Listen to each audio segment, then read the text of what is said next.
Welcome back to gossips garage. పనితీరే important. ప్రభుత్వానికి మంచి పేరు రావాలన్నా, మీ పొలిటికల్ ఫ్యూచర్ బాగుండాలన్నా పేరు మారాల్సిందే. పద్ధతి మారకపోతే వచ్చే ఎన్నికల్లో టికెట్ ఇవ్వకపోవచ్చు. వన్ టైం ఎమ్మెల్యేగా మిగిలిపోతామంటే మీ ఇష్టం. టీడీపీ అధినేత సీఎం చంద్రబాబు పలువురు సొంత పార్టీ ఎమ్మెల్యేలను పదే పదే హెచ్చరిస్తున్న తీరు ఇది. కానీ నెల్లూరు జిల్లాలోని ఇద్దరు ఎమ్మెల్యేలను మాత్రం శభాష్ అని ప్రశంసించారట చంద్రబాబు.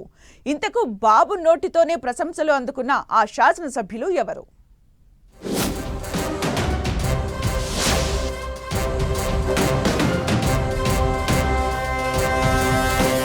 నెల్లూరు రూరల్, కొవ్వూరు ఎమ్మెల్యేలకు బాబు ప్రశంసలు. తమ రూటే సెపరేటు అంటూ నిత్యం ప్రజల్లో ఆ ఇద్దరు నేతలు. అసంతృప్తులు, గ్యాప్లు, కాంట్రవర్సీల జోలికి వెళ్లని ఎమ్మెల్యేలు. అందరినీ కలుపుకుపోతూ అధినేతే శభాష్ అనేలా పనితీరు. నెల్లూరు జిల్లా రాజకీయాల్లో ఆ ఇద్దరు ఎమ్మెల్యేల పనితీరు పొలిటికల్ ఇంట్రెస్టింగ్ టాపిక్ గా మారారు. అందరూ వేరు, ఆ ఇద్దరు వేరు అనేలా వాళ్ల వర్కింగ్ స్టైల్ ఉందట. మాట తీరు నుంచి పనులు చేసి పెట్టే వరకు ప్రతి విషయంలోనూ అందరితో ప్రశంసలు పొందుతున్నారట. Nellore rural MLA Kotamreddy Sridhar Reddy, Kovvur MLA Vemireddy Prashanth Reddy సేలేవేరు. ఇటీవల ఒక్క రోజులోనే రికార్డు స్థాయిలో అభివృద్ధి పనులకు శంకుస్థాపనలు చేసి కోటంరెడ్డి శ్రీధర్ రెడ్డి వార్తల్లో నిలిచారు. ఆ తరువాత పనుల పురోగతిని పరిశీలించేందుకు స్కూటీ మీద తిరుగుతూ వార్తల్లోకెక్కారు. ఇటీవల ఆపరేషన్ సింధూర్ పేరుతో ఎంఎస్ఎంఈ పార్కుకు శంకుస్థాపన చేశారు. ఆ 60 రోజుల్లో 41 కోట్లతో 339 రకాల అభివృద్ధి పనులు పూర్తి చేసి ఒకేసారి ప్రారంభించారు. ఈ సందర్భంగా కోటంరెడ్డి శ్రీధర్ రెడ్డిని సీఎం చంద్రబాబు అభినందించిన తీరు చర్చకు దారితీస్తోంది. మామూలుగా అయితే సీఎం చంద్రబాబు ఎవరిని అంత తొందరగా మెచ్చుకోరు.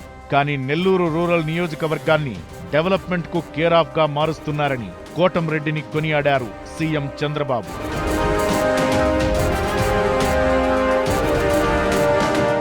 ఇక అదే నెల్లూరు జిల్లాకు చెందిన కోవూరు ఎమ్మెల్యే వేమిరెడ్డి ప్రశాంత్ రెడ్డి పాలిటిక్స్ కు కొత్త. అయినా సుదీర్ఘ రాజకీయ అనుభవం ఉన్న ఎమ్మెల్యేగా వ్యవహరిస్తున్నారట. తన పనితీరుతో అటు నియోజకవర్గ ప్రజల్లోనూ సొంత పార్టీలోనూ శభాష్ అనిపించుకుంటున్నారట. అన్ని విషయాల్లోనూ తన రూటే సెపరేటు అంటూ అడుగులు వేస్తూ ప్రజల్లోనూ సొంత పార్టీలోనూ అసంతృప్తి లేకుండా జాగ్రత్త పడుతున్నారట. మరోవైపు ప్రభుత్వాన్ని విమర్శిస్తున్న వైసీపీ నాయకులపై విరుచుకుపడుతూనే తన నియోజకవర్గంలో అక్రమార్కుల తాట తీసేందుకు కూడా వెనకాడడం లేదట కోవూరు ఎమ్మెల్యే. ఆమె పనితీరుకు టీడీపీ అధినేత సీఎం చంద్రబాబు కూడా ఫిదా అయ్యారట.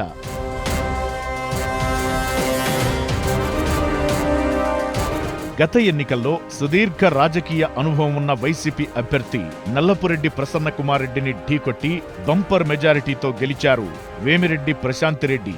దశాబ్దాలుగా నల్లపురెడ్ల వంశానికి కంచుకోటగా ఉన్న కోవూరు నియోజకవర్గాన్ని కైవసం చేసుకున్నారు. ఎమ్మెల్యేగా పనితీరులోనూ తన మార్కు చూపిస్తున్నారట.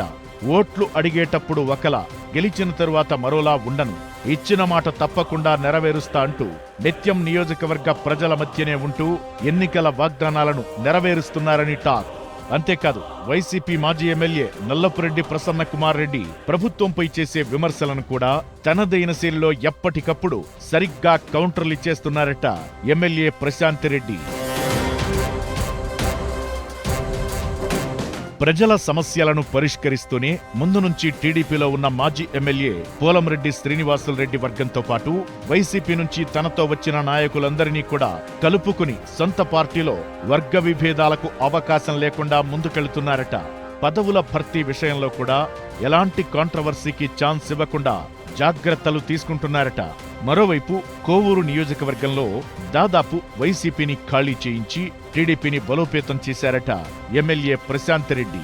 ఇచ్చిన హామీలను నెరవేరుస్తూనే కొన్ని చోట్ల తన సొంత నిధులతో రోడ్లు, కాలువ పూడికతీతలు, వాటర్ ట్యాంకులు, కొన్ని స్థానిక సమస్యలను పరిష్కరించారట. అలాగే ఎంపీ వేమిరెడ్డి ప్రభాకర్ రెడ్డి సహకారంతో పెద్ద ఎత్తున జాబ్ మేళా పెట్టి వివిధ కంపెనీల్లో వేలాది మందికి ఉద్యోగాలు కల్పించారు. వందల మందికి ఉచిత క్యాన్సర్ స్క్రీన్ టెస్టులు చేయించారు. వికలాంగులకు ట్రైసైకిల్స్ పంపిణీ చేశారు. ఇలా ప్రతి విషయంలోనూ ఎమ్మెల్యే ప్రశాంత్ రెడ్డి పనితీరు భేషుగ్గా ఉందట. ఈ విషయాన్ని స్వయంగా సీఎం చంద్రబాబు ఇటీవల ఎమ్మెల్యేలు, మంత్రులతో జరిపిన టెలికాన్ఫరెన్స్ లో చెప్పుకొచ్చారట. సీఎం దగ్గరే మంచి మార్కులు కొట్టేయడంతో అటు ఎమ్మెల్యే వేమిరెడ్డి ప్రశాంత్ రెడ్డి వర్గీయులు, ఇటు కోటంరెడ్డి అనుచరులు ఫుల్ ఖుషీగా ఉన్నారట. భవిష్యత్లో ఈ ఇద్దరి పనితీరు ఇలాగే కొనసాగుతుందో లేదో, తిరిగి తమ సీట్లను నిలబెట్టుకుంటారో లేదో అన్నది చూడాలి మరి.